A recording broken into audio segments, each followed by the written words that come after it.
Hello and welcome to MFAT Coaching. If this is your first time finding my channel, I'm so excited that you're here. If you are returning, thank you so much for coming back. Today I'm going to do something slightly different. Usually I walk you through how I use different planners to inspire myself to get things done. But today instead I'm going to talk about habit tracking, a little bit about mood tracking, and how I use my silkandsonder for these two particular things.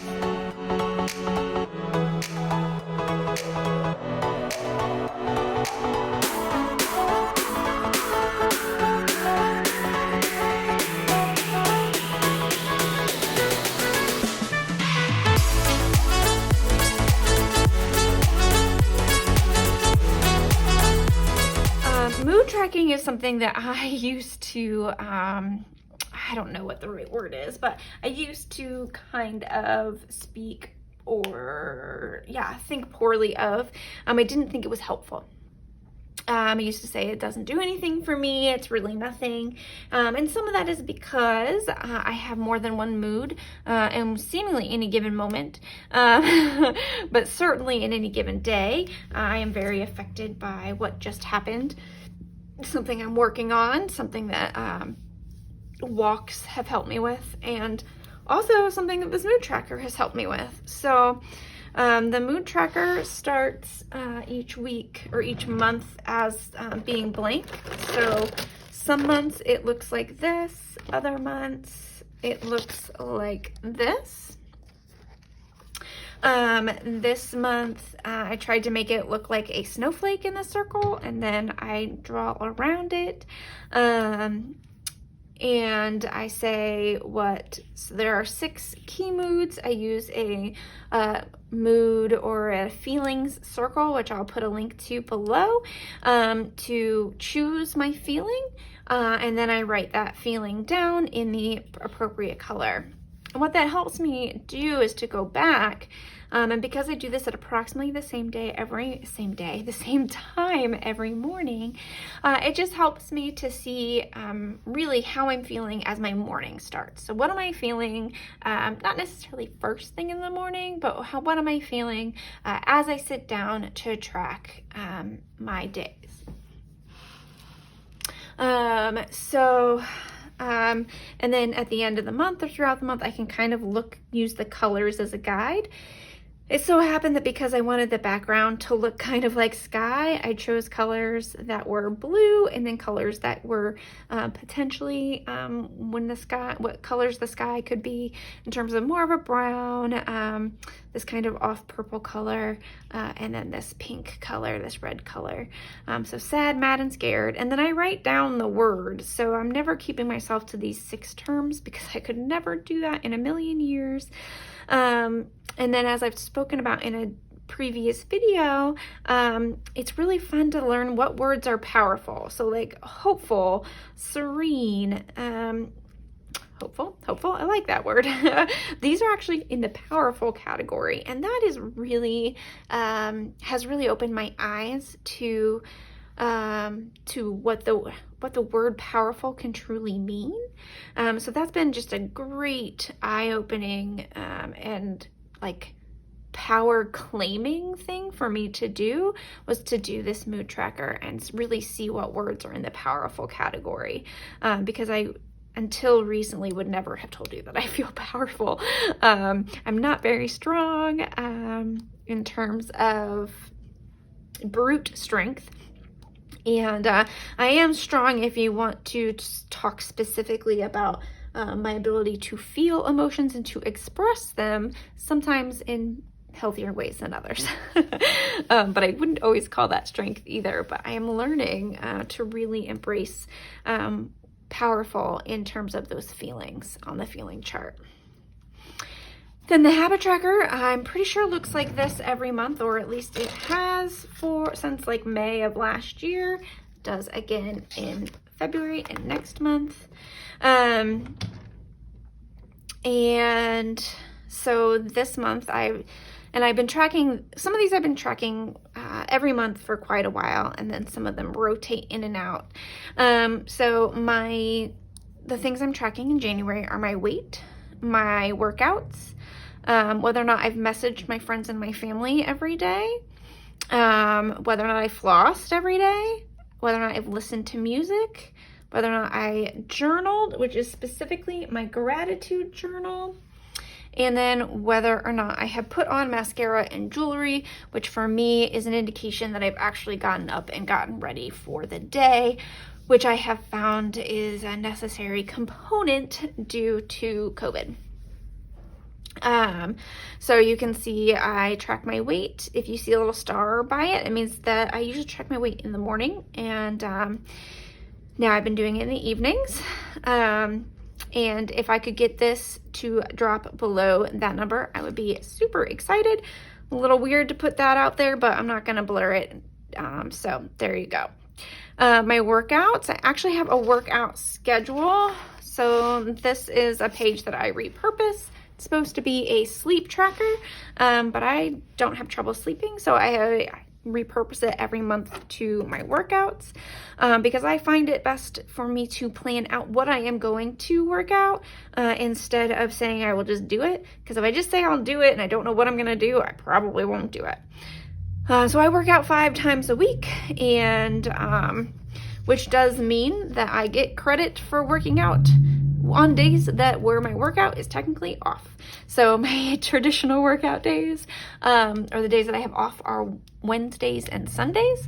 And so like Wednesday the 6th, so I didn't actually work out that day, but I gave myself credit because that was the plan. And sometimes if I like reschedule my workout, so if I instead choose not to work out on a Tuesday or a Wednesday, like sometimes I will outline this, and then if I work out a different day of the week, I'll color it in later, and if I didn't, then I won't. But like the 9th, for instance, was a Saturday, and I just didn't work out, and the 10th I probably didn't work out either, but that was the plan, so there you go. But so you can see, and actually the 10th I went hiking instead, so this also tells me if I did it, if it was hard, how it felt, if it felt awful, and if I just plain didn't do it. So you can see I just didn't do it on the 8th or 9th, but if I worked out.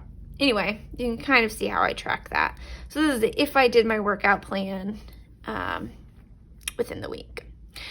Messaging friends and family, that's just something I've started focusing on in terms of texting, making sure I don't lose track of some of the most key people in my life, but then also some of my extended family that I just really want to hold on to.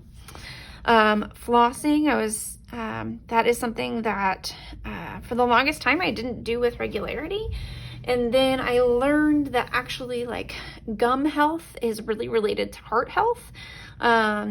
And so while flossing may or may not actually benefit you in terms of whether or not you get cavities, because that does seem to be more genetic, flossing will help you in other ways. You actually might get sick less often by cleaning out between your teeth. There's just a lot that cleaning your mouth really well actually helps with. So I decided to make sure I floss every day. So you can see I've missed that once, but one time in the month so far, not too bad.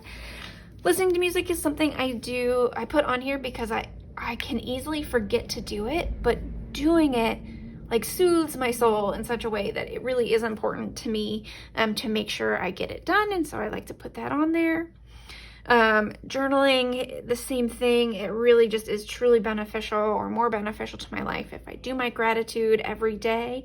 But it can be a really easy thing to forget, and particularly because I want to do it at the end of the day, but at the end of the day I'm tired and I'm cranky, and I have much better results with things that I plan to do in the morning than things that I plan to do in the evening.